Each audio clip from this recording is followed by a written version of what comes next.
हाँ, नमस्कार, नमस्कार सर, कैसे हैं? अरे बस सर वाह! बढ़िया है सर। लोग जुड़ जाएं फिर आरंभ करते हैं सर। बढ़िया जी, नमस्कार सर। है। हाँ, हाँ। हाँ, गुरुपेंद्र जी जी, नमस्कार, और नमस्कार। कैसे हैं सर आप? जी, हाँ, बहुत बढ़िया, बहुत बढ़िया। चलिए आज आपको जी, देख रहे हैं, सुनने में अच्छा लगेगा। जी सर, धन्यवाद।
मैडम को नमस्कार। नमस्कार मैडम। नमस्कार।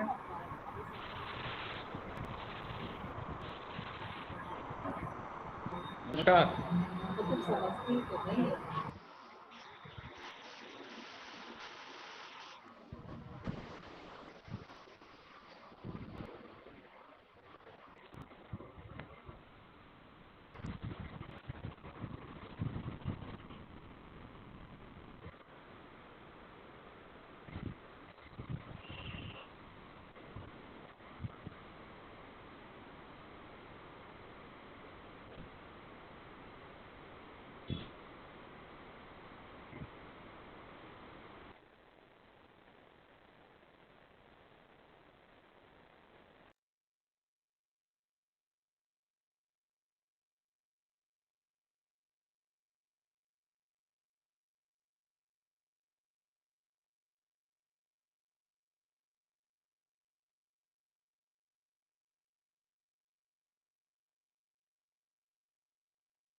जेटली जी।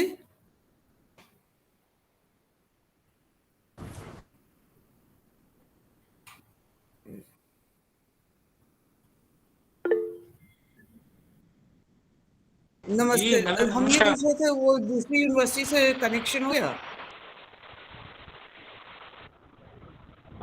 नहीं, वहाँ से भदौड़िया ने संपर्क किया था मैडम। जी।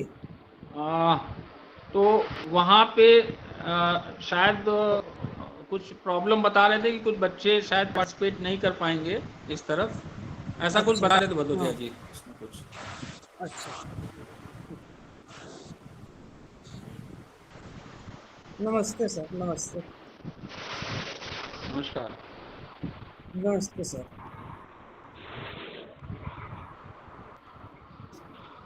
जी, नमस्ते सर। गौरी सर, नमस्कार।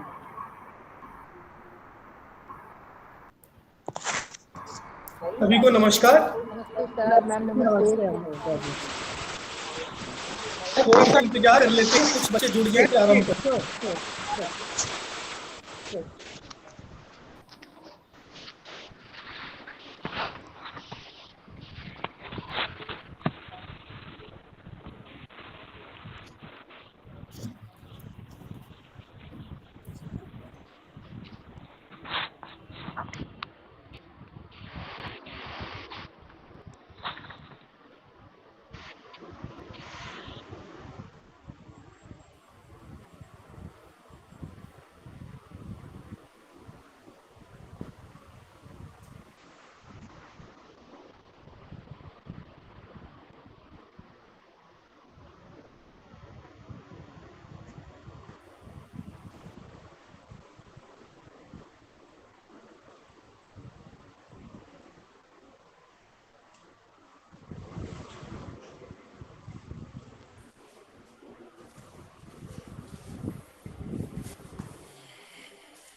सभी को मेरा नमस्कार।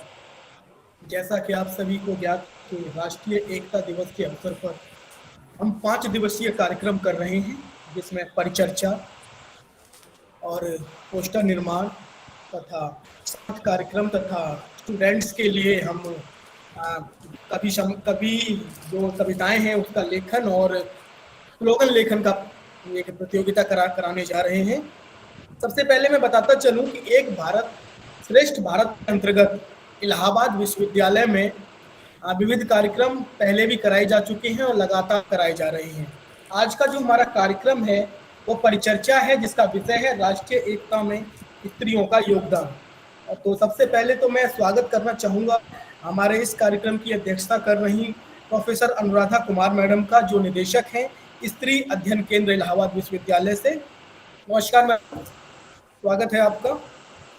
इसके बाद हमारी जो एक भारत श्रेष्ठ भारत की जो इकाई है इलाहाबाद विश्वविद्यालय की, इसके हमारे नोडल अधिकारी आदरणीय प्रोफेसर जेटली सर, जो दृश्य कला विभाग से हैं, और सर का मैं स्वागत करता हूं, नमस्कार करता हूं। और हमारे साथ हिंदी विभाग से प्रोफेसर संतोष भदौरिया सर, जो नोडल अधिकारी हैं एक भारत श्रेष्ठ भारत के, उनका भी मैं स्वागत और अभिनंदन करता हूं। हमारे साथ वक्ता के रूप में डॉक्टर अमृता मैम हैं, उनका भी हिंदी विभाग से, उनका भी मैं स्वागत करता हूं, नमस्कार मैम। और हमारे साथ विश्वविद्यालय और संगठक कॉलेजों के छात्र छात्राएं जुड़े हुए हैं। तो ये जो मंच है, आभासी मंच, मैं अपने साथी हमारे स्त्री अध्ययन केंद्र के हमारे साथी हैं गुरपिंदर कुमार जी, उनका मैं सबसे पहले तो अभिनंदन करता हूं और स्वागत करता हूं, और ये आभासी मंच उनको सौंपता हूं आगे के कार्यक्रम के लिए। सर, ये मंच आपके हवाले है, आप कार्यक्रम आप संभालिए।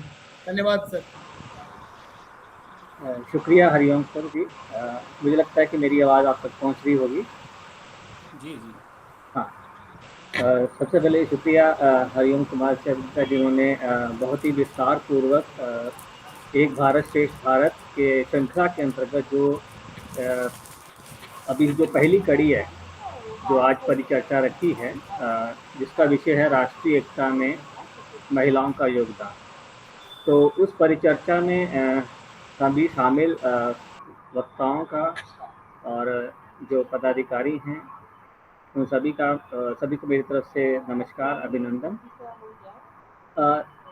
इसकी जो रूपरेखा है, जैसा कि जो मुझे बताया कि ये कार्यक्रम पहले भी किए जा चुके हैं, जैसे कि जो राष्ट्रीय एकता दिवस का जो मंच है, जिसमें कि 2014 से इसकी स्थापना हुई है नरेंद्र मोदी सरकार द्वारा, और राष्ट्रीय एकता दिवस को राष्ट्रीय स्तर पे अलग अलग कार्यक्रमों के द्वारा मनाया जाता है, जैसे कि सरदार वल्लभ भाई पटेल, जो कि हमारे गृह मंत्री रहे हैं, उनकी जन्म शताब्दी को संदर्भ। खैर, ज़्यादा विस्तार न लेते हुए मैं सीधा कार्यक्रम की ओर आता हूं, और जो हमारा विषय है आज का, राष्ट्रीय एकता में स्त्रियों का योगदान, परिचर्चा में जैसा कि आज प्रोफेसर अनुराधा अग्रवाल मैम अध्यक्षता कर रही हैं इस परिचर्चा की, और जो हमारे वक्तागण हैं, जैसे कि डॉक्टर अमृता मैम इस पर अपने विचार रखेंगे, और हमारे दो स्टूडेंट प्रशांत पांडे और थरू पर्णिका श्रीनेत भी अपने विचार रखेंगे।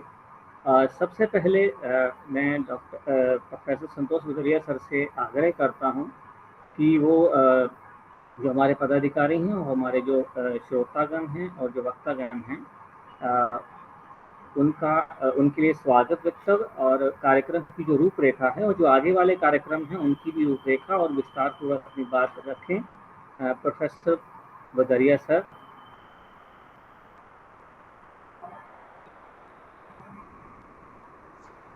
सर।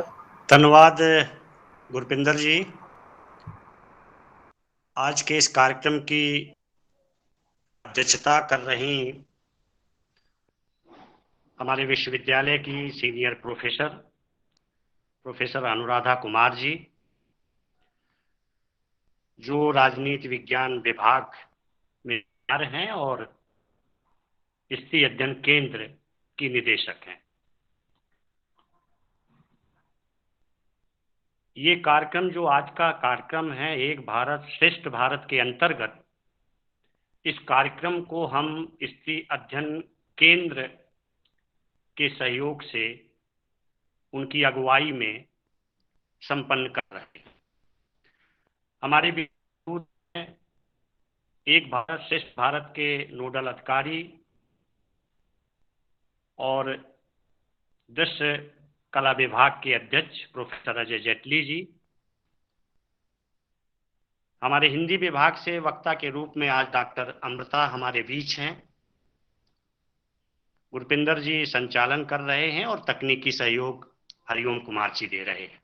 इसके अलावा विद्यार्थी, पार्टिसिपेंट्स और जो विद्यार्थियों का प्रतिनिधि कर रहे दो हमारे वक्ता हैं वो भी मौजूद हैं। उन सब का इस कार्यक्रम में मैं हार्दिक स्वागत और अभिनंदन करता हूं। जानते हैं कि इस कार्यक्रम को हम इस बार एक अलग तरीके से मना रहे हैं। कारण ये है कि 31 अक्टूबर राष्ट्रीय एकता दिवस के रूप में पूरे देश में मनाया जाता है।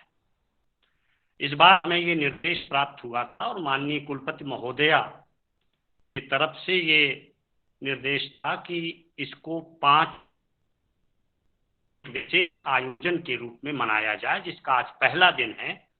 और पहले दिन हम इसको राष्ट्रीय एकता में स्त्रियों की जो भूमिका है, जो योगदान है, उस पर बातचीत करने के लिए यहाँ एकत्र हुए।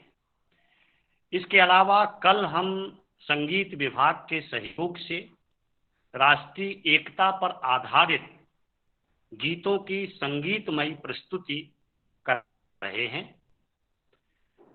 इसके बाद हमने प्रोफेसर जेटली से अनुरोध किया है कि राष्ट्रीय एकता पर आधारित पोस्टर प्रदर्शनी जो भी राष्ट्रीय एकता को अभिव्यक्ति हो सकती हैं, वो पोस्टर के माध्यम से हम अभिव्यक्त। हमने रखा है कि जो भी हमारे बोनाफाइड स्टूडेंट स्वरचित कविता के माध्यम अपनी भेज और स्लोगन की एकता को लेकर के हमें प्रेषित करें, जिसको हम बाद में निर्णायकों के माध्यम से उनका मूल्यांकन करेंगे। अंतिम दिन 31 अक्टूबर को हमने इस पर एक बाहर के अतिथि विद्वान के माध्यम से व्याख्यान रखा है और उस व्याख्यान के साथ ही हमारे विश्वविद्यालय के जो अध्यापक हैं, शिक्षक हैं और विद्यार्थी हैं, वो शपथ लेंगे राष्ट्रीय एकता की। इस तरह से 5 दिनों में ये कार्यक्रम 31 अक्टूबर को संपन्न होगा।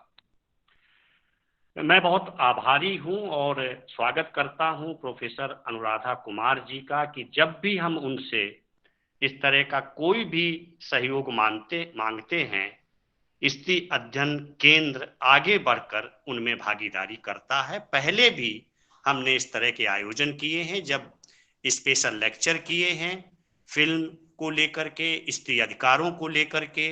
हमने जब भी पोस्टर प्रदर्शनी के लिए उनसे सहयोग मांगा है, वो भी आयोजित की है। और आज एक बार फिर वो इस भूमिका में आज के कार्यक्रम की अध्यक्षता के लिए हमारे सामने मौजूद हैं। जो जेटली साहब हैं, जेटली साहब हमारे बीच में हैं, वो थोड़ी देर बाद जेटली साहब ने इस को एक रूपरेखा प्रदान की है। वो नोडल अधिकारी हैं। हम जानते हैं कि इस तरह के योजनाओं में बैक स्टेज के रूप में जिस तरह की भूमिका वो हमको ताकत देते हैं, के कार्यक्रमों को आयोजित करते हैं, उनका भी मैं बहुत स्वागत अभिनंदन करता हूं। हमारे बीच डॉक्टर अमृता हैं, जो बहुत ऊर्जावान अध्यापिका हैं हमारे हिंदी विभाग में, और इस तरह के कार्यक्रमों में उनकी खास रुचि है। पत्रकारिता से और लोक साहित्य को लेकर, खासकर स्त्री अध्ययन से संबंधित विषयों को लेकर के उनकी विशेष रुचि है और उसमें हमारे सहयोग के लिए आपको यहाँ अपना वक्त देने के लिए उपस्थित हैं। गुरपिंदर कुमार जी जो कि संचालन कर रहे हैं, हमारे युवा साथी हैं, स्त्री अध्ययन विभाग से जुड़े हैं। हरिओम कुमार जी जो तकनीकी तौर पर इन चीजों को संभाल रहे हैं, लगभग हर कार्यक्रम में हमारा वो सहयोग करते हैं।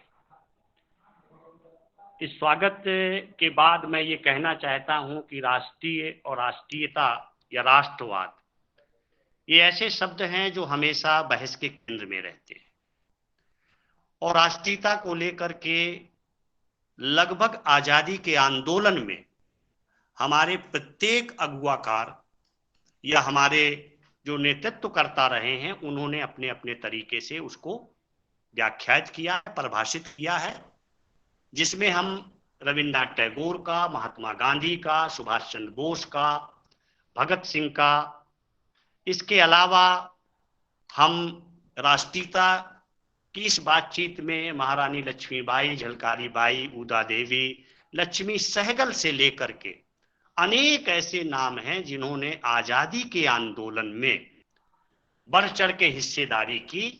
और ये राष्ट्रीयता सिर्फ भूगोल के स्तर पर नहीं, भाषा के स्तर पर, साहित्य के स्तर पर और अनेक जो अभिव्यक्ति के माध्यम हैं उन माध्यमों में एकता प्रदर्शित होती रही। दक्षिण भारत के राष्ट्रीय आंदोलन को जब हम देखते हैं तो वहां अनेक ऐसी नेत्रियां हैं, ऐसी स्त्रियां हैं जिन्होंने सिर्फ रचनाओं के माध्यम से नहीं, कविताओं के माध्यम से नहीं, बल्कि एक्टिव पार्टिसिपेशन के माध्यम से ये की है। आदिवासी समाज को अगर हम देखें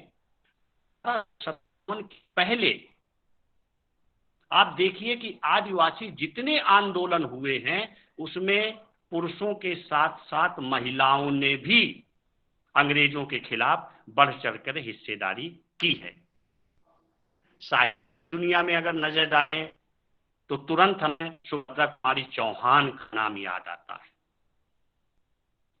जिन्होंने झंडा सत्याग्रह को लेकर के गांधी से उनका लगातार डायलॉग हुआ, और जब गांधी जी ने ये कहा कि झंडा सत्याग्रह में स्त्रियां पार्टिसिपेट नहीं कर सकती हैं, तो उस दौर के सागर से निकलने वाले दैनिक प्रकाश अखबार में ये पूरी छपी है कि सुभद्रा कुमारी चौहान बार बार ये कह रही हैं सिर्फ पुरुष ही झंडा सत्याग्रह में क्यों जाएंगे, और अंततः गांधी को सुभद्रा को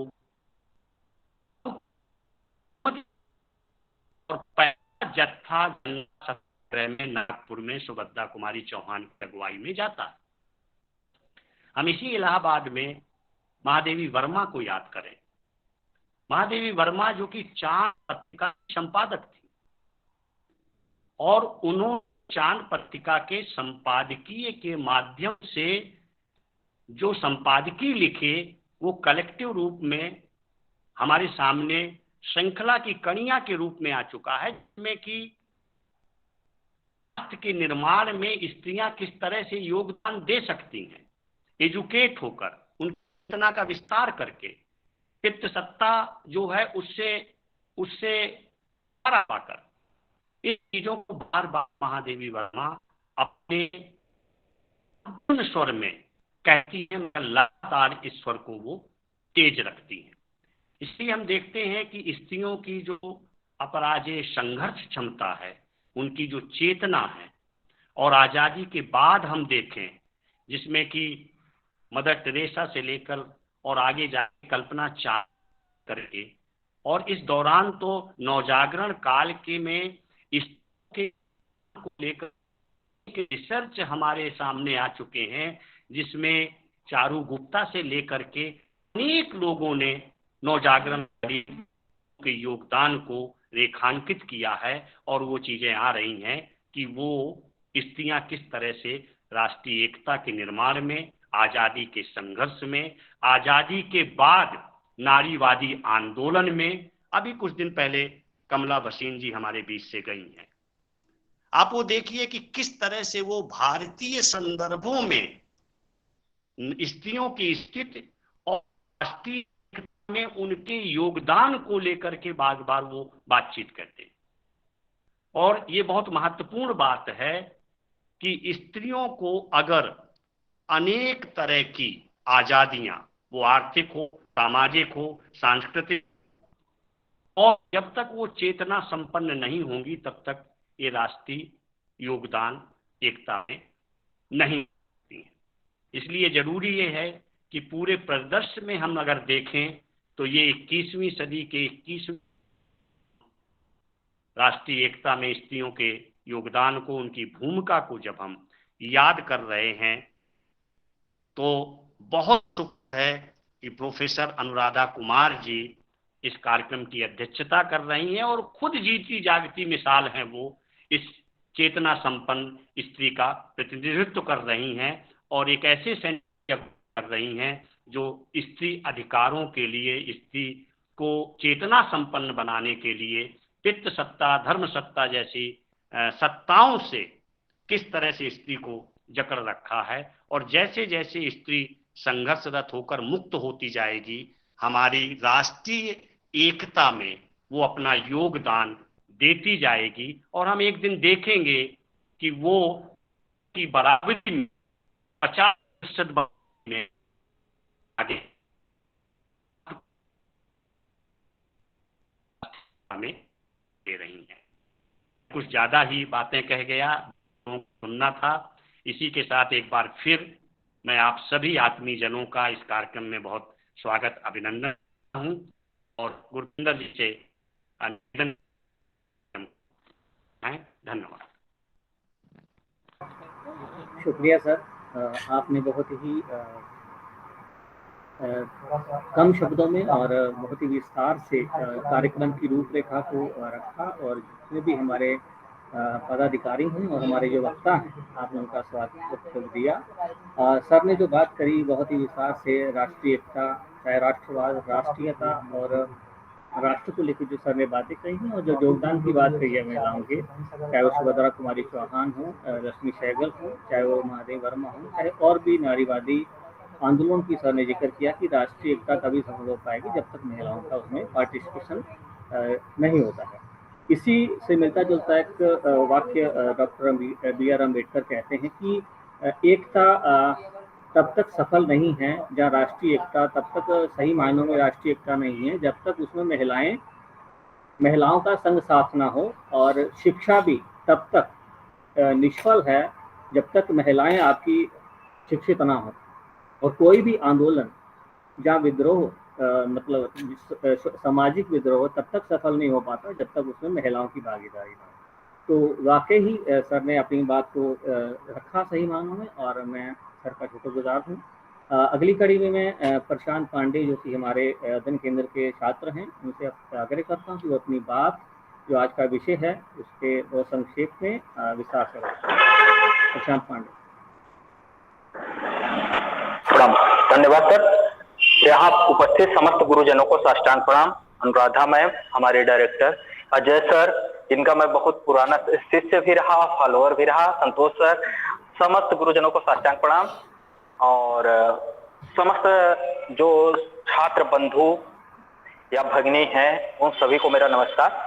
आज विषय बहुत अच्छा हम लोगों के सामने आया कि राष्ट्रीय एकीकरण में स्त्रियों की भूमिका। तो जब बात होती है स्त्रियों की तो स्त्रियों का त्याग और बलिदान भारतीय संस्कृति का ऐसी अमूल्य निधि है जिसको हम किसी भी कीमत पे अस्वीकार नहीं कर सकते, जिसका कोई मोल नहीं है, जिसको किसी भी चीज के साथ कंपेयर नहीं किया जा सकता है, ऐसी चीजें रही है।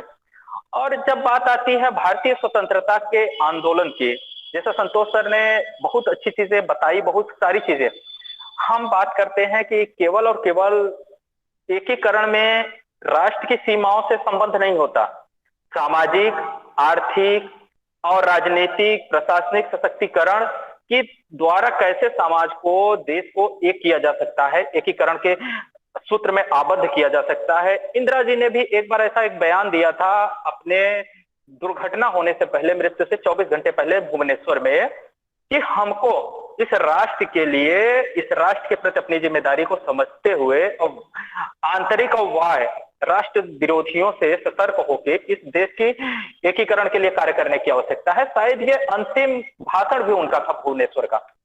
बात आती है स्वतंत्रता आंदोलन से, जहां पे हम संक्षेप में बात करेंगे, इसलिए थोड़ा सा ही मैं बोलूंगा, स्वतंत्रता आंदोलन के आसपास ही बोलूंगा। तो महिलाओं की जो भूमिका रही देश के स्वतंत्रता आंदोलन में, हर रणनीति में, प्रत्येक रणनीति में उन्होंने अपनी महत्वपूर्ण भूमिका को अदा किया है।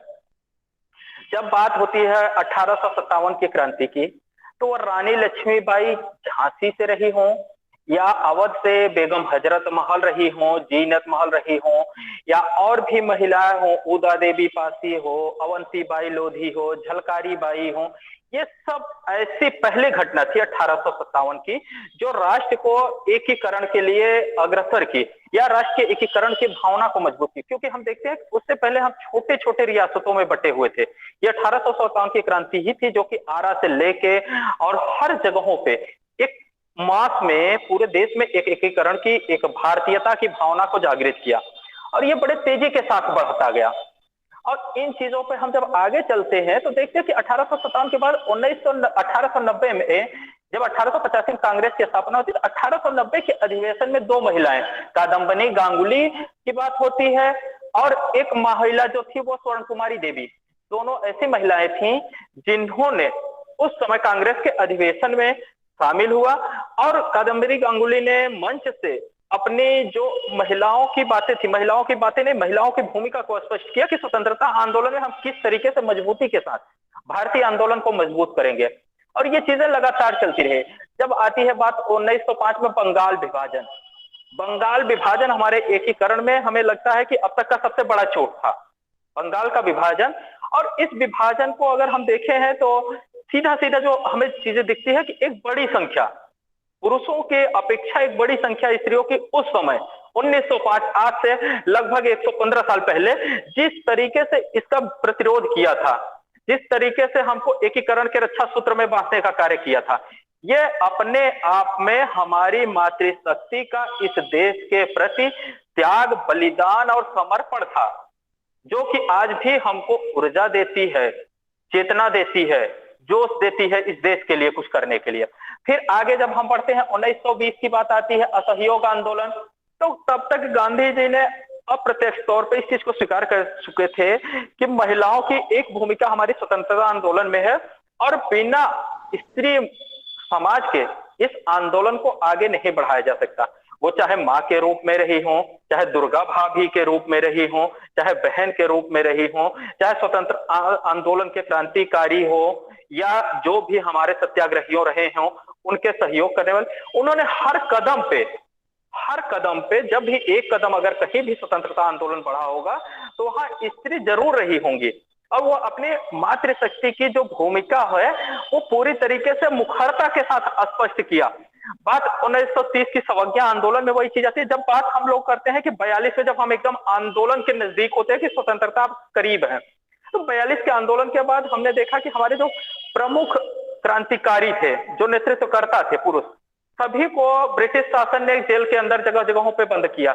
तब हमारी स्त्री समाज, चाहे वो सरोजनी नायडू रही हो, चाहे एनी बेसेंट रही हो, अरुणा आसफ अली रही हो, या फिर पंडित सुचेता कृपलानी रही हो, लक्ष्मी पंडित रही हो, ऐसे तमाम नाम थे, मुत्तु लक्ष्मी रेड्डी, ऐसे तमाम नाम थे जिन्होंने अग्रिम श्रेणी में आके प्रथम पंक्ति में इस आंदोलन की बागडोर अपने हाथों में ली। और सबसे ज्यादा हम लोगों के लिए प्रेरणादायी वो वक्त होता है जब अपने इलाहाबाद विश्वविद्यालय के छात्र और छात्राएं कलेक्ट्रेट पे तिरंगा फहराने के लिए निकलते हैं इलाहाबाद विश्वविद्यालय से, और उस आंदोलन के अग्रिम पंक्ति में वो छात्राएं होती हैं जो झंडा लेके चलती रहती हैं, और उन छात्राओं के पीछे छात्र चलते रहते हैं। जब ब्रिटिश सेना की बात आती है, ब्रिटिश पुलिस गोली चलाने की बात करती है, तब हमारे शहीद लाल पद्मधर उन छात्राओं के सम्मान के लिए खुद को आगे करते हैं। तो ये हमारे लिए सबसे गौरव और प्रेरणा की बात होती है। 1942 में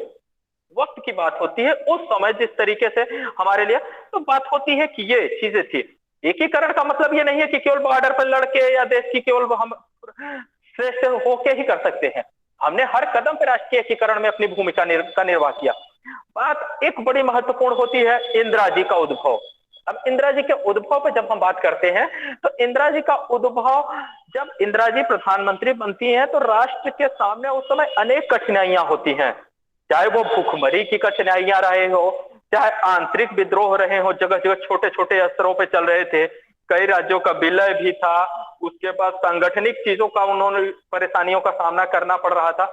इंदिरा जी ने इन सब से निपटते हुए बड़ी ही मजबूती के साथ देश में भूखमरी को दूर करने के लिए गरीबी हटाओ का नारा जहां दिया, वहीं गरीबी हटाओ के नारे के माध्यम से पूरे देश को उन्होंने एक सूत्र में बांधने का कार्य किया था, लोगों के अंदर अपने राष्ट्र के प्रति चेतना पैदा करने की कोशिश की थी।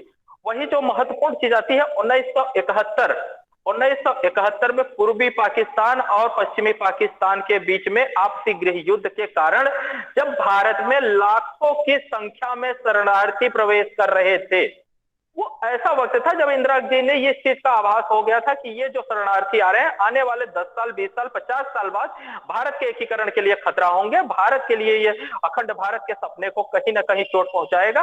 तब उन्होंने एक महत्वपूर्ण कदम उठाया और हमको लगता है कि तत्कालिक विश्व में जिस तरीके का ये कदम एक नए स्वतंत्र हुए राष्ट्र से, उपनिवेशवाद से मुक्त हुए राष्ट्र का कदम था, अलग बांग्लादेश का निर्माण, ये अपने आप में सबसे बड़ा क्रांतिकारी और मजबूत कदम था, जो कि एक मातृशक्ति की मजबूती का जीता जागता पूरी दुनिया के सामने मिसाल था।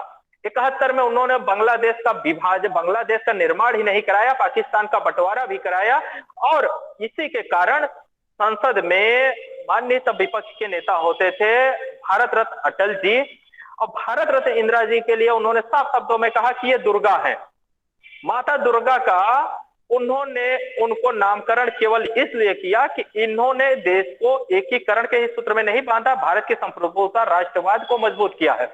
बात आ जाती है थोड़ा सा और आगे बढ़ने पे 74 में पोखरण में परमाणु परीक्षण।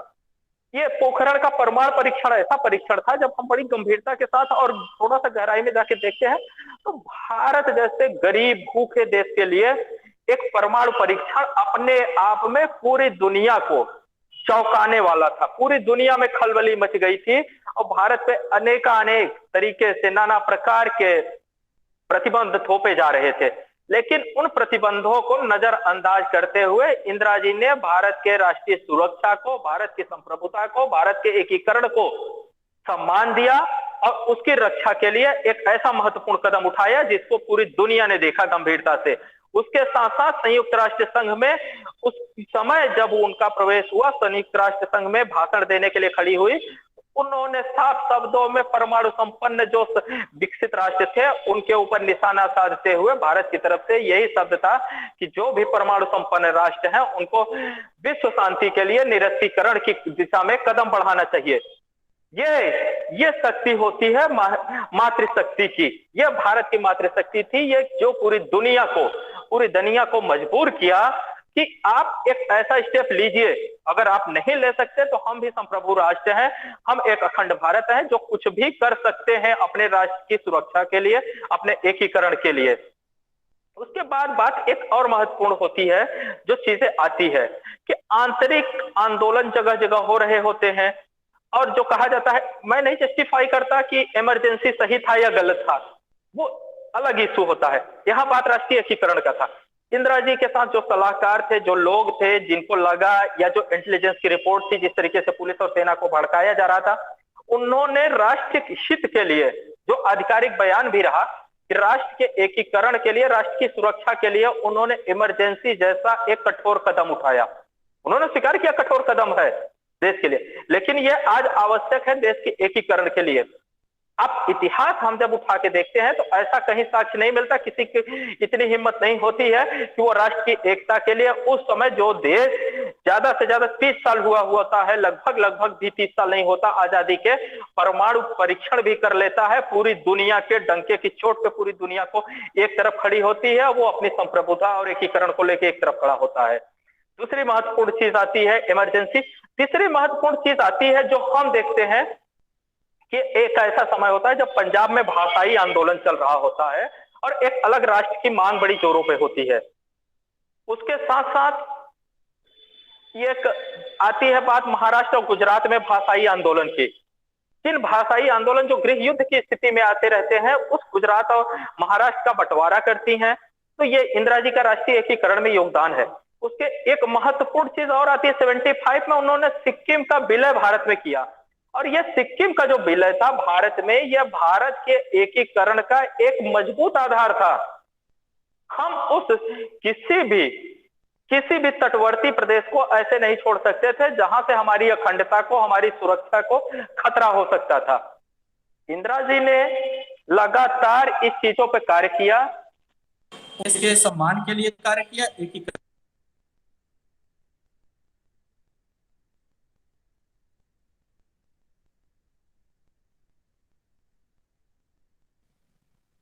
उन्होंने इस देश के सम्मान के लिए कार्य किया, एकीकरण के लिए कार्य किया और अपने अंतिम सांस तक उन्होंने एक एक कतरा इस देश को समर्पित कर दिया।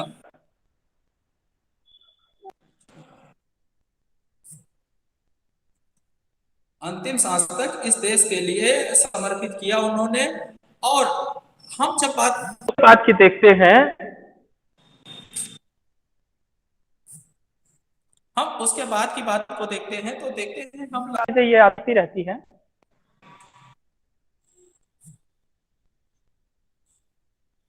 लगातार ये चीजें आती रही। इंदिरा जी के बाद उनके दिखाए रास्ते पे आने वाली जो भी राजनीतिक पीढ़ियां रही हैं वो उन रास्तों पे चलती रही हैं, चाहे वो हमारे यहाँ हमारे हाल ही में राष्ट्रपति डॉक्टर प्रतिभा देवी पाटिल जी रही हों, या फिर विदेश मंत्री सुषमा स्वराज जी रही हों, या अभी हम देखते हैं कि पिछले लोकसभा के अध्यक्ष रही हो डॉक्टर मीरा कुमार जी 2009 तक 2014 तक। उसके बाद फिर आते हैं हम बात अभी अपने यहाँ करते हैं तो माननीय महामहिम हमारी आनंदी पटेल जी राज्यपाल। तो एक बड़ी श्रृंखला की आइडियोलॉजी मातृशक्ति का तैयार करने में सबसे बड़ी भूमिका जो रही वो इंदिरा जी की रही स्वतंत्रता आंदोलन के बाद।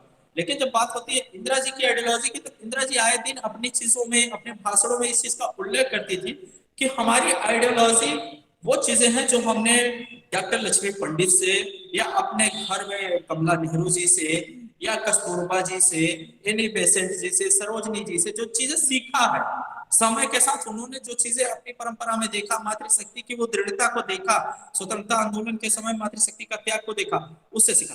तो ये एक हमारी जो हम अवधारणा की बात करते हैं सस्टेनेबल अवधारणा की, उसी चीज की एक परंपरा थी।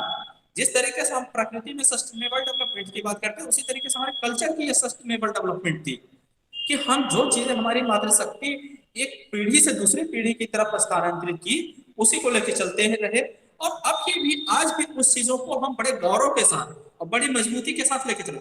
और आज भी अगर हम बात करते हैं तो आज प्रशासनिक सेवा हो या भारत के शासन व्यवस्था की बात हो, न्यायिक सेवा हो, स्त्रियों की बिना कल्पना के अधूरा है। और यही राष्ट्रीय एकीकरण में एक महत्वपूर्ण भूमिका अदा करती है। हम अपने तमाम हाई कमीशन देखते हैं। अभी हमारी एक गुरुजन जो अपने विश्वविद्यालय की थी रिटायर हो चुकी हैं, और हमारी अग्रज उनकी पुत्री भारत की हाई कमीशन काफी लंबे समय से है अलग अलग देशों में और अपने कूटनीतिक कार्यों के लिए विश्व में बड़े चर्चित भी रही है। तो ये चीजें हमारी प्रेरणा देती ही नहीं है, हमारे देश में हमारी मातृशक्ति को, हमारे इक्वलिटी का एहसास कराती है।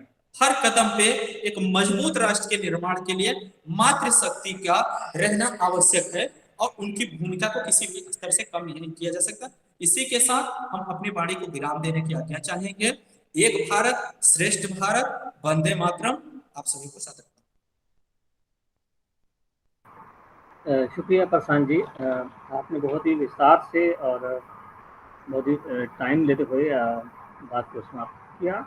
और आपने जो बातें कही हैं राष्ट्रीय एकीकरण या राष्ट्रीय एकता आंदोलन जो आज़ादी के दौरान था और उसके बाद इंदिरा के कार्यकाल के दौरान जो भी चीज़ें जहाँ घटनाक्रम हुआ और बिंदुवार आपने अपनी बात को रखा। और मैं इस टिप्पणी के लिए जो हमारे आज के अध्यक्षी उद्बोधन के लिए मैडम के पास रखूँ कि मैम जब अपना उद्बोधन करेंगी तो इस पर आपके परिचर्चा पे टिप्पणी जरूर रखेंगी।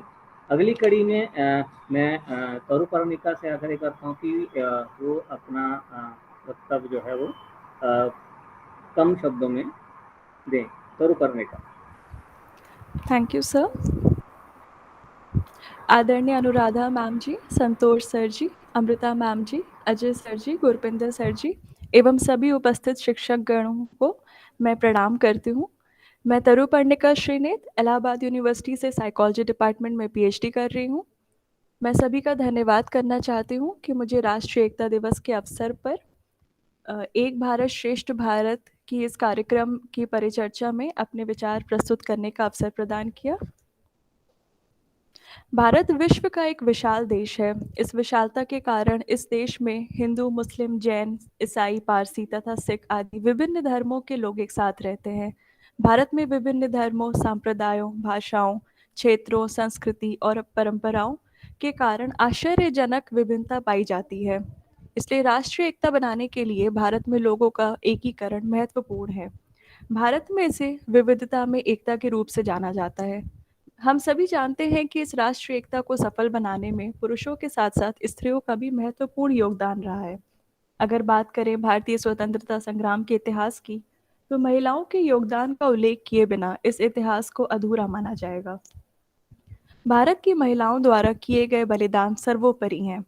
उन्होंने सच्ची भावना और अदम्य साहस के साथ लड़ाइयाँ लड़ी और हमें आज़ादी दिलाने के लिए विभिन्न यातनाओं, शोषणों और कठिनाइयों का सामना किया है।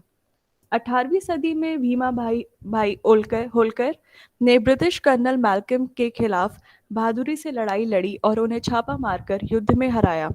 19वीं शताब्दी में कितुर की रानी चन्नम्मा, अवध की रानी बेगम हजरत महल सहित कई महिलाओं ने 1857 की आज़ादी की पहली लड़ाई से 30 साल पहले ब्रिटिश ईस्ट इंडिया कंपनी के खिलाफ लड़ाई लड़ी। झांसी की रानी लक्ष्मीबाई ने वीरता और शानदार नेतृत्व से वास्तविक देशभक्ति की एक उत्कृष्ट मिसाल कायम की। तरु करने के लिए Yes, sir. प्लीज अपना कैमरा ऑन करें please.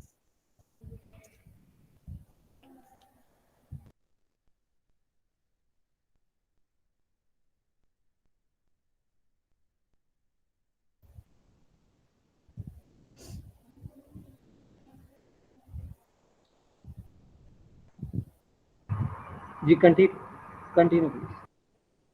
Ji sir. हम 20वीं शताब्दी की अगर बात करें तो सरला देवी जी, मुथु लक्ष्मी रेड्डी, सुशीला नायर, राजकुमारी अमृता कौर, सुचेता कृपलानी, अरुणा असफ अली, कमला नेहरू आदि ने महात्मा गांधी के अहिंसक और असहयोग आंदोलन में भाग लिया। 16 साल तक प्रधानमंत्री रही इंदिरा गांधी ने के शासनकाल में भी कई उतार चढ़ाव आए। बावजूद इसके इंदिरा गांधी ने 1971 के युद्ध में विश्व शक्तियों के सामने ना झुकने की नीतिगत और समन्वयपूर्ण निर्णय क्षमता से पाकिस्तान को परास्त किया और बांग्लादेश को मुक्ति दिलाकर स्वतंत्र भारत को एक नया गौरवपूर्ण क्षण दिलवाया। अंततः वो देश की एकता और अखंडता के लिए कुर्बान हो गईं। इसी क्रम में हमारी पूर्व विदेश मंत्री सुषमा स्वराज का राष्ट्रवाद में योगदान सराहनीय रहा है। ये कुछ नाम तो महिलाओं के राजनीतिक क्षेत्र में योगदान की सूची है, परंतु राष्ट्रीय एकता सिर्फ राजनीति के द्वारा ही नहीं होती। भारत विभिन्न संस्कृतियों का भी देश है। यहाँ हर राज्य में लोक कला प्रसिद्ध है। इन लोक कलाओं, परिधानों और परंपराओं को राष्ट्रीय स्तर पर लाना भी राष्ट्रीय एकता को दर्शाता है। कला क्षेत्र की संस्थापक रुक्मिणी देवी को भरतनाट्यम को कौमुख कला रूप से अधिक अत्याधुनिक और भक्तिपूर्ण चरित्र में बदलने का श्रेय दिया जाता है। कथक नृत्यिका सितारा देवी, भरतनाट्यम नृत्यिका सोनल मानसिंह, ओडिसी नृत्यिका लीना मोहंती आदि ने भारत के विभिन्न प्रांतों के नृत्यों को राष्ट्रीय स्तर का सम्मान दिलवाया है। उसी प्रकार सुबाला लक्ष्मी, किशोरी अमोनकर, सुचित्रा मित्रा, देवकी पंडित जैसे गायकियों ने लोक शास्त्रीय गायन को भी राष्ट्रीय मंच दिलवाया है। अमृता शेरगिल भारत की सबसे प्रसिद्ध कलाकार हैं। उन्हें आधुनिक भारतीय कला का अग्रणी माना जाता है। इन्होंने लोक चित्रकारी को राष्ट्रीय नाम दिलाकर राष्ट्रीय एकता में योगदान किया है। अंततः हम ये कह सकते हैं कि समाज और समय ने भारतीय महिलाओं के लिए रचनात्मक चुनौतियों और अवसरों से भरी दुनिया बनाई है, जिसमें महिलाओं ने सक्रिय योगदान देके आर्थिक, सामाजिक, सांस्कृतिक और पर्यावरणीय क्षेत्रों में उत्कृष्ट कार्यों कर राष्ट्रीय एकता को बढ़ावा दिया है। राष्ट्रीय एकता राष्ट्र की संप्रभुता की रक्षा, समग्र संस्कृति, विज्ञान और प्रौद्योगिकी के विकास, टिकाऊ पर्यावरण, ललित कला, साहित्य, संगीत, नृत्य रूपों और राष्ट्रीय पहचान में गर्व और गरिमा की भावना की रक्षा की मांग करता है, जिसे हमारी महिलाएं बखूबी निष्पादित कर रही हैं। इसी के साथ मैं अपनी वाणी को विराम देती हूँ तथा आप सभी का धन्यवाद करती हूँ। शुक्रिया तरुपर्णिका जी, आपने अपनी बात रखी राष्ट्रीय एकता में स्त्रियों के योगदान पर। ज़्यादा समय न लेते हुए मैं डॉक्टर अमृता जी को आमंत्रित करता हूं कि वो आज का जो विषय है उस पर अपनी बात को रखें। डॉक्टर अमृता जी। आज के कार्यक्रम की अध्यक्षता कर रही आदरणीय अनुराधा कुमार मैम, एक भारत श्रेष्ठ भारत के नोडल अधिकारी, और श्रद्धेय अजय जेटली सर, प्रोफेसर संतोष के साथ जुड़े हुए हैं।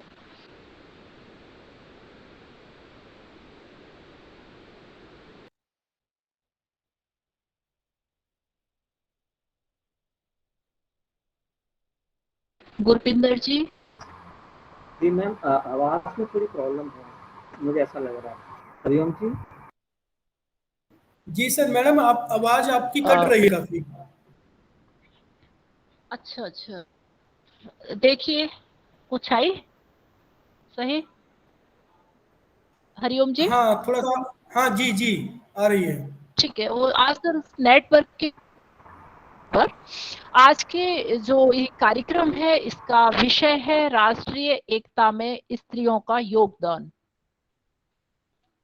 जो ये टाइटल है आज का, जो शीर्षक है इस परिचर्चा का, इस परिचर्चा में जो दो शब्द हैं, एक तो राष्ट्रीय और एक स्त्री, मुझे बात हुई उस बात से आगे बढ़ने की मुझे जरूरत है। निश्चित रूप से राष्ट्र है क्या, या राष्ट्र इससे कुछ अलग है? यदि राष्ट्र इससे कुछ अलग है तो वो कौन से तत्व हैं, वो कौन से क्षेत्र हैं जिनके माध्यम से हम राष्ट्र को समझें, राष्ट्र को जानें। वर्तमान संदर्भ में जिस तरह से राष्ट्रवाद, राष्ट्रीयता, बहुत सारे संदर्भों का प्रयोग जो है वो अपने अपने तरीके से हो रहा है, इस पर चर्चा होना बहुत जरूरी है। यदि हम सबसे प्राचीन ग्रंथ ऋग्वेद की तरफ जाएं या अथर्ववेद की तरफ जाएं, तो मुझे राष्ट्र शब्द जो है वो राजरी धातु से मिलता है। जो यास्काचार्य हैं निघंटु की जिन्होंने व्याख्या की है निरुक्त में, वहां पर इस शब्द को, लेकिन आज हम राष्ट्र को देश शब्द के पर्याय के रूप में प्रयुक्त करते हैं, जबकि देश शब्द जो है वो दिश धातु से है जो सीमाओं में आबद्ध है, जबकि राष्ट्र जो है वो सीमाओं में बंधा हुआ नहीं है। राष्ट्र शब्द को जानने के लिए, समझने के लिए हमें वहाँ की जनसंख्या, वहाँ की भौगोलिकता, जातीय से तात्पर्य मेरा है सामूहिकता, भाषा, धर्म, शासन व्यवस्था, आर्थिक समानता, आतंक मुक्त शासन, संविधान में निष्ठा, गतिशील सभ्यता और संस्कृति, धर्मनिरपेक्षता, लोकतांत्रिक व्यवस्था, अनेकता में एकता, और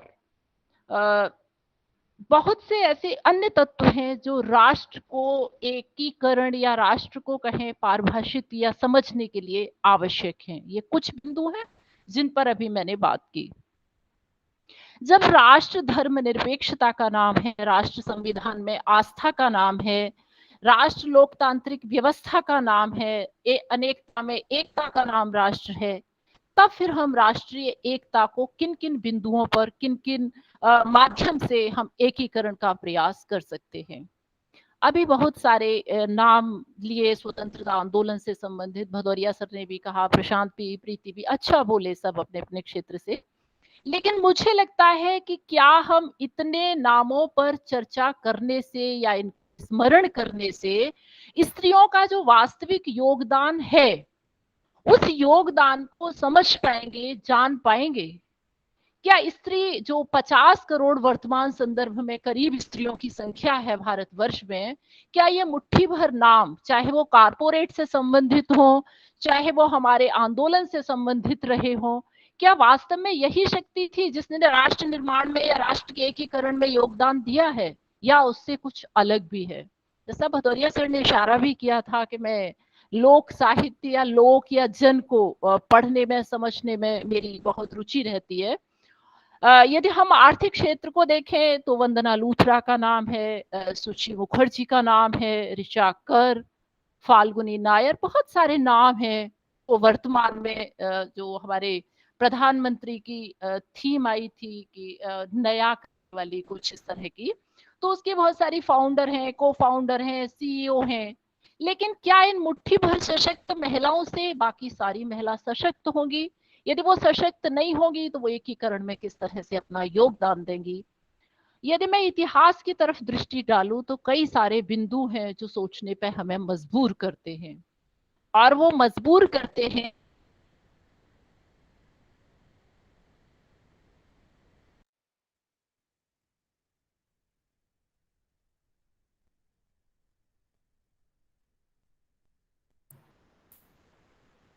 कुछ मैम तकनीकी आपकी आवाज दिक्कतों से कारण आवाज नहीं आ पा रही है।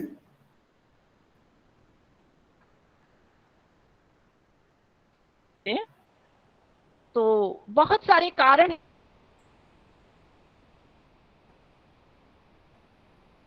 है जो मिलते हैं कि स्त्री घर के सबको पढ़ने का साधन नहीं है, वो उसी तरह से उन सब में जो है वो रमी हुई है। दूसरी मैं बात देखती हूँ राष्ट्रीय संदर्भ में या राष्ट्रीय एकता के संदर्भ में जो मूल्य निकल करके आते हैं, जिनके बिना राष्ट्र का एकीकरण कभी संभव नहीं है, और वो मूल्य दया, करुणा, प्रेम, सहानुभूति, त्याग, परोपकार, कर्मठता, भाईचारा, सौहार्द, ये तत्व है जिन तत्वों के एकीकरण की बात करें, योगदान की बात करें, हो ही नहीं सकती। प्रकृति, पुरुष और स्त्री तो ऐसी निर्मित सृष्टि लगातार चल रही है और विकासमान प्रत्यय में जुड़े हुए हैं हम सभी। मैं देखती हूँ कि जिन तत्वों की अभी मैंने बात की, करुणा, प्रेम, दया, सहानुभूति, त्याग, परोपकार, ये सारी शक्तियां जो हैं प्रकृति प्रदत्त स्त्री को ज्यादा मिली हुई हैं, और इसका कारण भी है। और मैं ज्यादा बड़ी बात नहीं यहाँ पर कह रही, लेकिन स्त्री जिस तरह से गर्भ में 9 मास तक बच्चे को रखती है, रखने के बाद में उसको प्रसव पीड़ा से गुजरती है, और देखिए उसके प्रेम को देखिए कि फिर भी उस सब के बाद वो संतान के जन्म पर इठलाती है, गर्व का महसूस करती है कि मैं माँ हूं, मैं माँ बन रही हूँ। उस पीड़ा को वो भूले हुए होती है कहीं ना कहीं।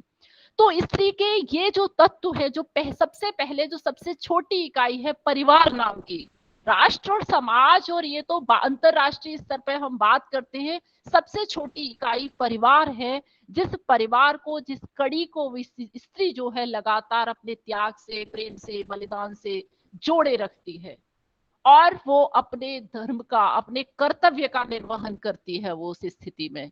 ये बात अलग है कि उसको जहां जहां अवसर मिला उसने अपने को सिद्ध किया, और उसमें कई सारे नाम हैं वर्तमान में, जैसे किरण बेदी हैं, मीरा कुमार हैं, बछेंद्री पाल हैं, सानिया मिर्जा है, सानिया नेहवाल है, साइना नेहवाल, पीटी उषा, दीपा दास, और सबसे बड़ा नाम में इस समय डॉक्टर स्वाति शर्मा, जो अमेरिका के मंगल प्रोजेक्ट की अगुवाई कर रही है कहीं ना कहीं।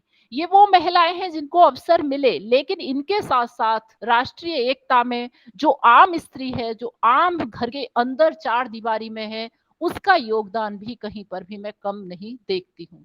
हम जब लोक गीतों में जाते हैं तो जिस प्रेम को, जिस करुणा को, जिस भाईचारे को वो सहेजती है, जिस श्रम को वो अपने गीतों में सहेज रही है, वो वहां पर वो राष्ट्रीय एकीकरण के लिए, वो भाषा के स्तर पर जिसको सहेज रही है, वो सारे के सारे स्तर राष्ट्रीय एकीकरण के लिए, राष्ट्रीय एकता के लिए बहुत जरूरी है हमारे मध्य में।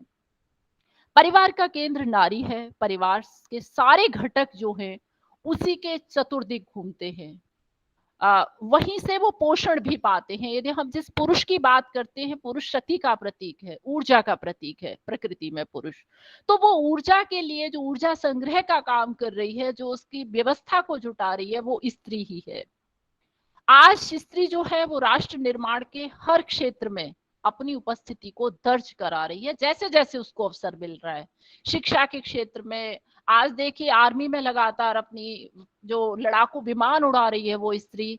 इसका मतलब था कि वो स्त्री जो प्रारंभ में जो वैदिक ऋषिकाएं हमें मिलती हैं, अपाला मिलती है, घोषा मिलती है, मंदालसा मिलती है, या फिर हम सीता को देखते हैं, सावित्री को देखते हैं, या ये कहें कि भारत जिस समय सोने की चिड़िया है, जिस काल को हम सोने की चिड़िया कह रहे हैं, उस काल में यदि भारत सोने की चिड़िया है और उसके पीछे के हम समाज विज्ञान को समझने की कोशिश करते हैं, तो वहां पर हमें देखने को मिलता है, समझने को मिलता है कि जिस तरह से पुरुष के समाज निर्माण में योगदान को स्वीकारा गया है, उसी तरह से उस काल में स्त्री के समाज निर्माण में जो योगदान था उसको स्वीकारा गया है। समस्या ये नहीं है कि स्त्री योगदान नहीं कर रही है, स्त्री लगातार निरंतर योगदान कर रही है, लेकिन असली समस्या है उस योगदान को समझने की। एक स्त्री सुबह से लेकर के शाम तक घर का में श्रम कर रही है, लेकिन फिर भी उसकी तुलना एक हाउसवाइफ की तरह से, एक घरेलू महिला की तरह से हम कर रहे हैं। उसके श्रम को हम मूल्य नहीं दे रहे, उसके एकीकरण में उसके जो उसका जो कर रही है वो उसके लिए कोई भी उसको इस तरह से हम समझने की कोशिश नहीं कर रहे हैं। हम चंद महिलाओं को गिन रहे हैं कि ये अपने अपने क्षेत्र की है। क्या वो एक काम वाली जो सुबह से निकल रही है, घर और परिवार की जिम्मेदारी निभा रही है, क्या वो एकीकरण को उसके नहीं आगे बढ़ा रही है? मैं मानती हूँ उसके अंदर प्रेम है, सौहार्द है, वो अपनी परंपराओं का निर्वहन कर रही है, वो अपने त्योहारों को मनोयोग से मना रही है। यदि छोटे छोटे अभी दीपावली आने हैं, मैं चर्चा देखती हूँ आमतौर पर स्त्रियों के मध्य में जिन बातों को, तो वहां पर मुझे दिखाई देता है कि जिस सांस्कृतिक धरोहर को स्त्री लगातार बचा रही है, तीज त्योहार के रूप में, प्रेम सौहार्द के रूप में, पड़ोसी से भाईचारे के रूप में, ये सारे के सारे गुण हैं जो उसकी कोमलता है, उसका जो सौंदर्य है, उसकी जो सहनशीलता है, वो स्त्री इन सबको बचा करके राष्ट्र के योगदान में हम केवल उनका न लें, हम जो पर्दे के पीछे है उन सबको आगे लेकर के आए। मुझे लगता है कि एक भारत श्रेष्ठ भारत के अंतर्गत हम यदि इस कड़ी को आगे बढ़ाएंगे, हम उन लोगों को जोड़ेंगे। पिछले सालों में विश्वविद्यालय में जो आयोजन हुए उसमें ऐसे चेहरों को भदौरिया सर, जेटली सर ने बहुत सारे आगे लाने की कोशिश भी करी कि जो वास्तव में समाज के जो नायक और नायिका के तौर पर स्थापित होने चाहिए। और मुझे बहुत खुशी हो रही है कि ये श्रृंखला हमारी आगे बढ़ेगी। मुझे लगता है कि मैं अपनी बात को यहीं विराम दूं, और क्योंकि कार्यक्रम की समय सीमा है, 1 घंटे का शायद समय होगा इसमें, और 56 मिनट हमारी हो चुकी है, तो मैं अपनी बात को यहीं विराम देती हूँ। और आप सभी का पुनः बहुत बहुत आभार कि मुझे अपनी बात कहने का अवसर दिया। धन्यवाद मैम। डॉक्टर अमृता मैम, आपने बहुत ही विस्तार पूर्वक और बिंदुवार अपनी बातों को जो है रखा, चाहे वो आर्थिक क्षेत्र हो, इतिहास का क्षेत्र हो, खेल का हो, चाहे वो मिशन मंगल की जो आपने स्वाति शर्मा का जिक्र किया, चाहे वो लोकगीतों में राष्ट्रवाद में स्त्री की उपस्थिति हो, चाहे परिवार में अलग अलग क्रियाकलापों में महिलाओं का योगदान हो, उस पर अपनी अभिवाद रखी। अब मैं ज़्यादा समय न लेते हुए जो आज के हमारी परिचर्चा के जो अध्यक्ष हैं प्रोफेसर अनुराधा अग्रवाल मैम, मैं उनसे आग्रह करता हूँ कि वो अपना अध्यक्षीय उद्बोधन जो है वो दें। प्रोफेसर अनुराधा मैम अनम्यूट करें, माइक अनम्यूट करें मैम। धन्यवाद गुरपिंदर। अब तो आवाज आ रही है ना मेरी? हाँ जी जी बिल्कुल। धन्यवाद प्रोफेसर भदौरिया, प्रोफेसर अजय जेटली, अमृता, और इस कार्यक्रम को तकनीकी सहायता देते हुए हरिओम जी। ठीक है, बहुत बहुत धन्यवाद कि आपने मुझे इस परिचर्चा में सम्मिलित किया और मुझे अपना 1 या 2 बातें कहने का अवसर प्रदान किया। ये परिचर्चा वास्तव में बहुत ही प्रासंगिक है, और क्योंकि आज के भारतीय समाज में स्त्री कई तरह से भारतीय राष्ट्र के विकास में और भारतीय एकता में अपना योगदान प्रदान कर रही है। इस संबंध में मैं एक और छोटी सी बात कहना चाहूंगी। मैं अपने दोनों विद्यार्थियों प्रशांत पांडे और तरु पर्णिका, इन दोनों को भी बधाई देना चाहती हूँ कि इन्होंने थोड़ा सा समय निकाला, एक विषय के ऊपर सोचा और अपनी बात रखने का प्रयास किया। काश ऐसा ही हमारे और विद्यार्थी करें तो शायद ये विश्वविद्यालय का बौद्धिक जीवन और सजग हो जाएगा, मुझे तो यही लगता है। तो मैं इन दोनों को कॉन्ग्रेचुलेशंस कहती हूँ फॉर योर कंट्रीब्यूशन, क्योंकि ऐसी हिम्मत कम बच्चे करते हैं। कई बातें कही गई हैं और मैं उन बातों को दोहराने का प्रयास नहीं करूंगी। मैं केवल 2 बातें के ऊपर विशेष चर्चा करूंगी। एक कि ये राष्ट्रीय एकता होता क्या है, क्योंकि शायद इसके ऊपर अभी बहुत चर्चा हुई नहीं है, और दूसरी महिलाओं की क्या भूमिका है।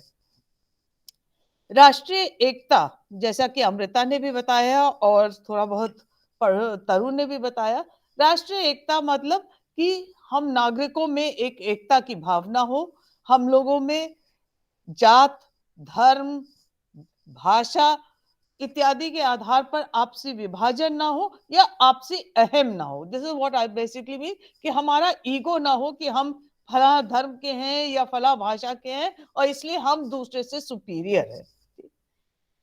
अगर देखा जाए तो हमारे संविधान में भी इसकी चर्चा हुई है, जिसकी शायद यहाँ पर चर्चा नहीं हुई, और राजनीति विज्ञान का होने के नाते हमको लगता है कि संविधान को कहीं ना कहीं तो जरूर सम्मिलित करना चाहिए।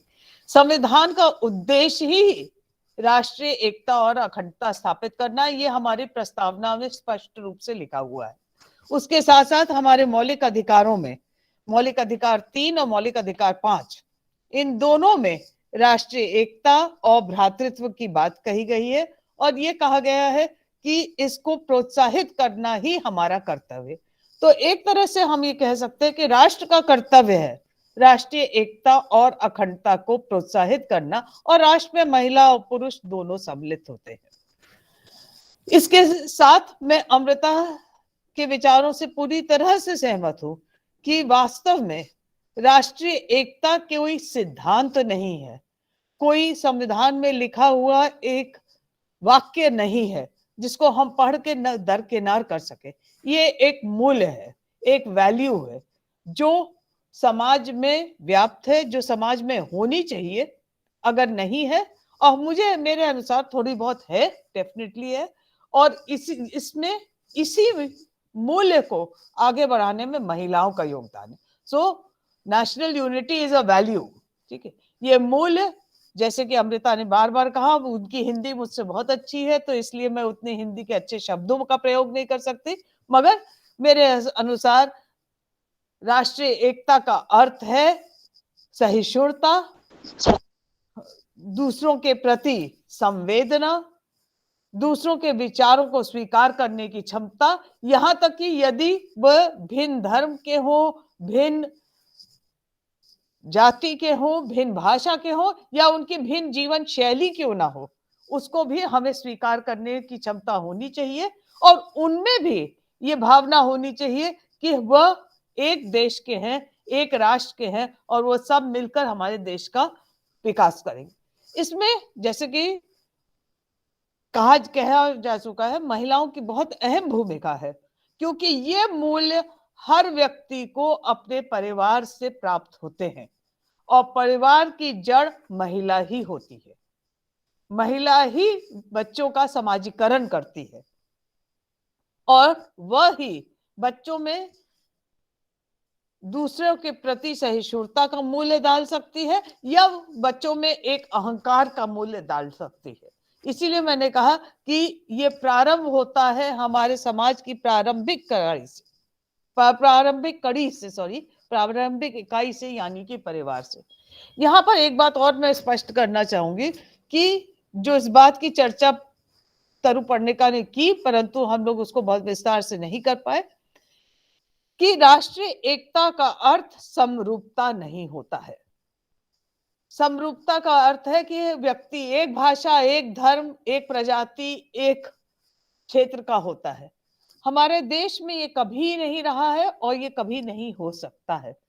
हम लोग विभिन्नता में एकता वाले देश है, और इसलिए हमको दूसरों की विभिन्नता को भी स्वीकार करने की क्षमता होनी चाहिए। और इसलिए इस प्रकार की सहिष्णुता, इस प्रकार की sense of tolerance, sense of acceptance, स्वीकृति का जो आभास है, ये एक महिला ही अपने बच्चों में डाल सकती है। इतिहास में अगर देखा जाए तो ये कहा जाता है कि महिला बहुत सारे लोगों को प्रभावित करती है। अंग्रेजी में कहावत है, the hand that rocks the cradle rules the world. जो आदमी जो पालना, जो हाथ पालना को चलाता है वही देश विश्व को या वही देश का शासन करता है। और हम देखें तो हमारे बड़े बड़े नेता अपने माताओं से बहुत ज्यादा प्रभावित हुए हैं। अपने जैसे कि शिवाजी के ऊपर जीजाबाई का बहुत गहरा प्रभाव था, महात्मा गांधी के ऊपर पुतलीबाई का बहुत प्रभाव था, और लोग कहते भी हैं कि महात्मा गांधी के बहुत सारे विचार उनकी माता जी से अपनाए गए हैं। और उसी प्रकार अगर हम देखें तो पत्नी के रूप में भी इतिहास में महिलाओं ने बहुत महत्वपूर्ण योगदान दिया है, जिसमें मेरे सामने सबसे बड़ा नाम सावित्रीबाई फुले का है, जिन्होंने अपने पति ज्योतिबा फुले का साथ देके महिला शिक्षा को बहुत आगे बढ़ाया है, महिला शिक्षा में बहुत महत्वपूर्ण योगदान प्रदान किया है। शी हैज रन, उन्होंने अनुसूचित जाति की महिलाओं के लिए और पिछड़ी जाति की महिलाओं की लड़कियों के लिए स्कूल चलाए और इस प्रकार से महिला शिक्षा को प्रोत्साहन दिया है। इस प्रकार हम कह सकते हैं कि महिलाएं जो हैं वो परिवार से अपना योगदान प्रारंभ करती हैं। परंतु यहाँ एक और बात मैं कहना चाहूंगी, महिला का, आधुनिक महिला का जीवन अब केवल परिवार तक सीमित नहीं है। लोग ये कहते थे कि आधुनिक की महिलाएं तो पहले केवल 3 प्रमुख काम करती थी। पहला काम यह था कि वो बच्चों को जन्म देती थी और उनके पालन पोषण करती थी। दूसरा था वो घर की साफ सफाई करती थी, खाना पकाती थी। और तीसरा काम यह था कि वो घर का खाना पकाती थी। इसको वो कहते हैं the 3 C's, 3 C, cooking, cleaning, caring. ठीक, ये 3 काम उनके थे।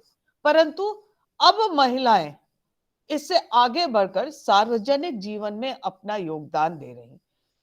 इसकी चर्चा थोड़ी बहुत सभी लोगों ने की है और मैं राष्ट्रीय आंदोलन में न जाऊंगी, जबकि मेरे अनुसार राष्ट्रीय आंदोलन में एकता की भावना कहीं अधिक प्रबल थी या बहुत अधिक प्रबल थी। तभी आप ये देखते हैं कि कई ऐसी महिलाएं हैं जिन्होंने न क्षेत्र को ध्यान में रखा, न जात को ध्यान में रखा, न धर्म को ध्यान में रखा, और उन्होंने दूसरे धर्म, दूसरे क्षेत्र, दूसरी जाति के लोगों से विवाह किया और इस प्रकार से, जिसको आप कह सकते हैं अंतर क्षेत्रीय, अंतर जातीय और अंतर धार्मिक परिवारों का निर्माण किया। और निश्चित रूप से मैं आपको ये कहना चाहूंगी कि ऐसे परिवारों में उदारता कुछ अधिक मात्रा में शायद पाई जाती है, क्योंकि वह किसी एक धर्म या किसी एक प्रजाति या किसी एक जाति तक सीमित नहीं होती हैं। एनीवेज, मैं इस समय कई लोगों का उदाहरण आपको दे सकती हूँ। सुचिता कृपलानी इसमें से एक है। सरोजिनी नायडू जो स्वयं बंगाल की थी परंतु दक्षिण भारत के व्यक्ति से उन्होंने विवाह किया, या अरुणा आसफ अली जो एक बहुत बड़ा उदाहरण है, जो स्वयं बंगाली होते हुए भी उन्होंने एक दूसरे धर्म, विरोध के बावजूद दूसरे धर्म के व्यक्ति से विवाह किया। ऐसे महिलाएं अपने बच्चों में एक उदारता, एक सहिष्णुता की भावना निश्चित प्रदान करती होंगी और ये हमारे राष्ट्रीय आंदोलन में बहुत प्रबल था। अभी भी ऐसे बहुत सारे उदाहरण मिलते होंगे और इसलिए जो यदि एक व्यक्ति दूसरे धर्म के व्यक्ति से विवाह करता है तो मेरे अनुसार ये एक गलत धारणा नहीं है, ये गलत विचार नहीं है, ये इसको आप एक राजनीतिक रूप नहीं प्रदान कर सकते हैं। ये राष्ट्रीय एकता के लिए हानिकारक है, ये राष्ट्रीय एकता में किसी प्रकार से बाधक नहीं बल्कि ये उसको बढ़ावा देगा। खैर, ये तो एक व्यक्तिगत स्तर या पारिवारिक स्तर की बात हुई। सार्वजनिक स्तर पे अगर हम देखें तो भारतीय महिलाओं ने 21वीं सदी में लगभग हर क्षेत्र में अपना योगदान प्रदान किया है। यदि हम स्वतंत्रता आंदोलन की बात इसलिए नहीं करेंगे क्योंकि इसकी बहुत ज्यादा चर्चा हो चुकी है और कई लोगों ने इसके बारे में बात की है, तो इसको दोहराने से कोई अर्थ नहीं होता है। अगर हम स्वतंत्रता आंदोलन के बाद आए तो 21वीं सदी में हम देखते हैं कि औद्योगिक क्षेत्र में, in the field of entrepreneurship, industry, औद्योगिक क्षेत्र में कई महिलाओं ने योगदान प्रदान किया है। भारत की पहली औद्योगिक एक महिला थी जिनका नाम था कल्पना सरोज, जिन्होंने एक फैक्ट्री स्थापित की जिसका नाम था कमानी ट्यूब्स। यानी कि उन्होंने कोई महिला से संबंधित या महिला सौंदर्य से संबंधित कोई फैक्ट्री नहीं स्थापित की, परंतु देश के विकास के लिए एक फैक्ट्री स्थापित की जो उद्योगों में जिसका प्रयोग हो सकता है। इसी प्रकार इंदिरा नूई हुई, किरण वॉलिस शॉ मजूमदार हुई, जिन्होंने हमारे लिए दवाइयों के लिए व्यवस्था की। या इस समय एक महिला है जिनका नाम है सुगंधा अग्रवाल, जिनकी आवश्यकता हम लोग को कोरोना काल में ज्यादा पड़ी, क्योंकि इन्होंने एक टेलीमेडिसिन का साइट स्थापित किया है कॉल्ड डॉटो केयर। और कोरोना काल में हम लोग को मालूम था कि डॉक्टर की उपलब्धि कितनी कठिन थी और डॉक्टर के पास जाना हम लोग को कितना मुश्किल होता था। तो हम लोग ने वीडियो कॉन्फ्रेंसिंग के माध्यम से, टेलीमेडिसिन के माध्यम से अपने लिए उपचार किया। तो इन्होंने भी इस क्षेत्र में एक अग्रणी भूमिका निभाई है। तो इस प्रकार से कई ऐसे क्षेत्र हैं जहां महिलाएं महिलाएं एक अहम भूमिका निभा रही हैं। इसी प्रकार पर्यावरण संरक्षण की अगर हम बात करें तो पर्यावरण संरक्षण में हम वंदना शिवा और सुनीता अग्रवाल के बिना भारत के पर्यावरण संरक्षण आंदोलन को नहीं समझ सकते हैं। इन महिलाओं ने एक बहुत ही अहम भूमिका निभाई है और अंतरराष्ट्रीय स्तर पर इन लोगों का योगदान स्वीकार किया गया है। इस प्रकार से हम ये कह सकते हैं कि उन्होंने पुरुषों के साथ मिलकर भारत में एक नया आंदोलन प्रारंभ करने का प्रयास किया है।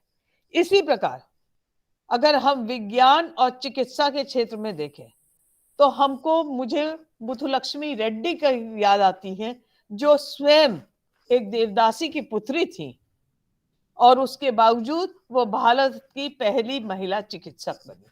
यानी उन्होंने अपनी पारिवारिक समस्याओं से ऊपर उठकर उन्होंने भारत के और भारतीय महिलाओं के लिए अपना योगदान प्रदान किया।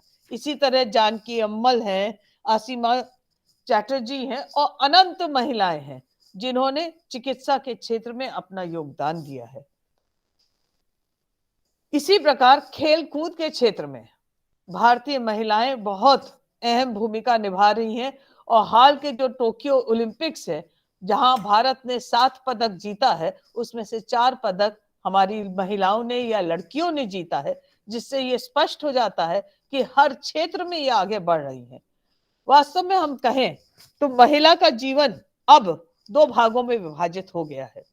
एक भाग जिसकी बात अमृता करती, जिसको हम निजी क्षेत्र कहते हैं, जो घर गृहस्थी से संबंधित होता है, जिसमें हम कहते हैं कि महिलाएं कोई काम नहीं करती हैं, वो सिंपली हाउसवाइफ होती हैं, जबकि वो दिन भर काम ही में जुटी हुई रहती हैं। परंतु अब भारतीय महिलाएं इस क्षेत्र से बाहर निकल आई हैं और अब वो सार्वजनिक क्षेत्र या पब्लिक एरिया में भी अपना योगदान प्रदान कर रही हैं। इस प्रकार मेरे अनुसार राष्ट्रीय एकता में भारतीय महिलाएं 21वीं सदी में एक नई संस्कृति का निर्माण कर रही हैं। ये संस्कृति एक उदार, संवेदनशील, मानवीय संस्कृति है। जिस भी क्षेत्र में वो सम्मिलित है, जिस भी क्षेत्र में वो आगे आई हैं, वो सभी क्षेत्रों में वो अपना योगदान दे रही हैं और शायद एक महिला संस्कृति को स्थापित करने का प्रयास कर रही हैं। यही हमारी एकता को बढ़ावा देगा। धन्यवाद।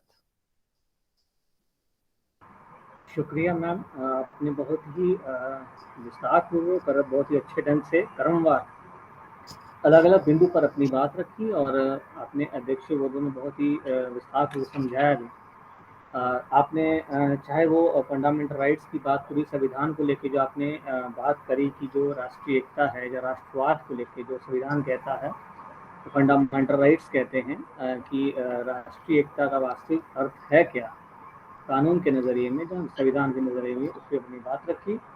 और आपने सावित्रीबाई फुले का जिक्र करते हुए क्रमवार, चाहे वो शिक्षा के क्षेत्र में हो, प्रौद्योगिकी के क्षेत्र में हो, खेलकूद के क्षेत्र में हो, चाहे वो पर्यावरण हो, चाहे वो निजी और सार्वजनिक विमर्श की बात हो कि महिलाएं जो हैं, जो निजी क्षेत्र में उनकी भूमिका थी, इससे आगे निकल कर, जहाँ बाहर निकल करके वो सार्वजनिक क्षेत्र में भी बढ़ चढ़कर हिस्सा ले रही हैं। और वाकई ही हमने देखा है टोक्यो ओलंपिक में कि जो 7 में से 4 पदक महिलाओं के हिस्से आए हैं।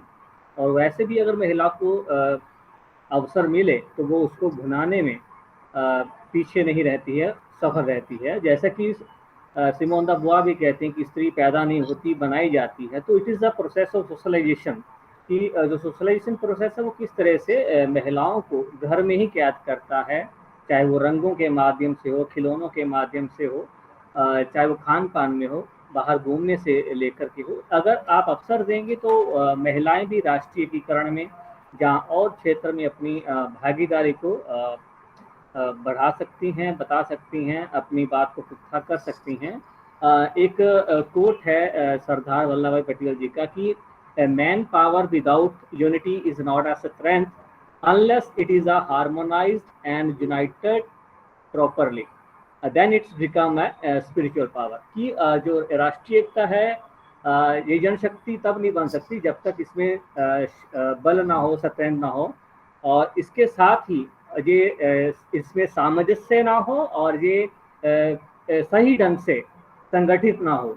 और अगर ये आध्यात्मिक शक्ति के रूप में आती है तो ये बहुत ही अच्छा हो पाएगा। जैसा कि गांधी जी भी आंदोलनों को, ना कि जो महिलाओं की पार्टिसिपेशन था, एक बड़ा कथन आता है कि महिलाओं को घर से कैसे बाहर निकालें आंदोलन के लिए, क्योंकि महिलाएं उस दौर में आंदोलन तो नहीं कर सकती। इसलिए जब गांधीवादी आंदोलन की बात आती है तो बहुत सारे क्रिटिक भी करते हैं कि आपने अपने आंदोलन को आध्यात्मिक बना लिया था। प्रोफेसर भदौरिया सर इसके सरोकार हैं, क्योंकि वो भी वारदार से ही हैं और उन्होंने काफ़ी इस चीज़ को समझा है कि महिलाओं को बाहर निकालना घर से, ये गांधी जी ने कर दिखाया, चाहे वो आध्यात्मिक रूप से महिलाओं को आंदोलन से जोड़ना। तो खैर, ज़्यादा समय ना लेते हुए मैम का मैं धन्यवाद करता हूँ कि मैम ने अपनी बात रखी। और आगे की जो हमारा अंतिम कड़ी है, मैं प्रोफेसर अजय जेटली सर से आग्रह करता हूँ, जो इस एक भारत श्रेष्ठ भारत कार्यक्रम के नोडल अधिकारी भी हैं और दृश्य कला विभाग के वो अध्यक्ष भी हैं। सर जी, मैं आपको आमंत्रित करता हूँ कि आज के जितने भी वक्ता थे, पदाधिकारी हैं, जितने भी हमारे श्रोतागण हैं, आप उनको धन्यवाद ज्ञापित करें। Thank you Gurpinder ji.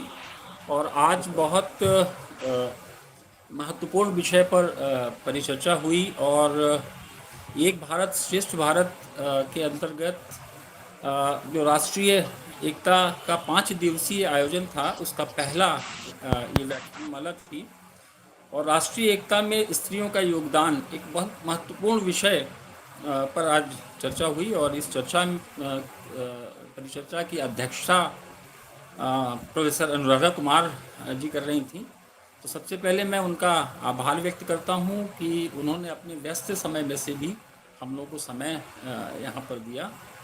Professor Amrita का, डॉक्टर अमृता का मैं आभार व्यक्त करता हूँ कि उन्होंने भी अपने व्यस्त समय में से इस परिचर्चा के लिए अपना समय दिया।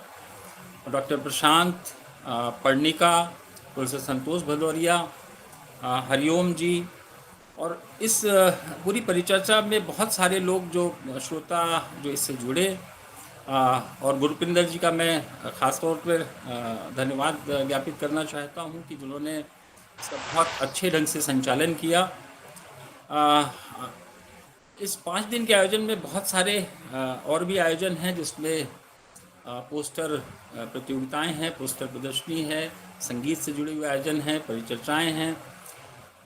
तो मुझे लगता है कि 5 दिनों में राष्ट्रीय एकता को लेकर बहुत तरह से हम लोगों को विचार करना है इस एक भारत श्रेष्ठ भारत कार्यक्रम के अंतर्गत। बट आज के इस सार्थक आयोजन के लिए मैं एक बार फिर से प्रोफेसर अनुराधा कुमार जी का, प्रशांत जी का, अमृता जी का, संतोष भदौरिया जी का, हरिओम जी का मैं हृदय से आभार व्यक्त करता हूं कि जिनके इस पूरे समागम से ये आयोजन सफल हो सका है। Thank you. शुक्रिया सर। इस कड़ी में, अंतिम कड़ी में जोड़ने के लिए और सभी को धन्यवाद ज्ञापित करने के लिए। और मुझे लगता है कि टेक्निकल रूप से मैं मंच जो है फिर से हरिओम जी को देता हूँ। हरिओम सर। धन्यवाद सर।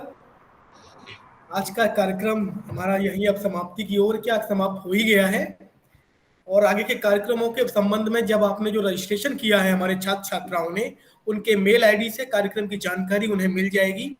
कार्यक्रम से एक दिन पूर्व उनको लिंक चला जाएगा, जो कार्यक्रम हमारे ऑनलाइन होंगे उसका लिंक उन्हें मिल जाएगा, और जो ऑफलाइन है उसके संबंध में भी सूचना उनको मिल जाएगी।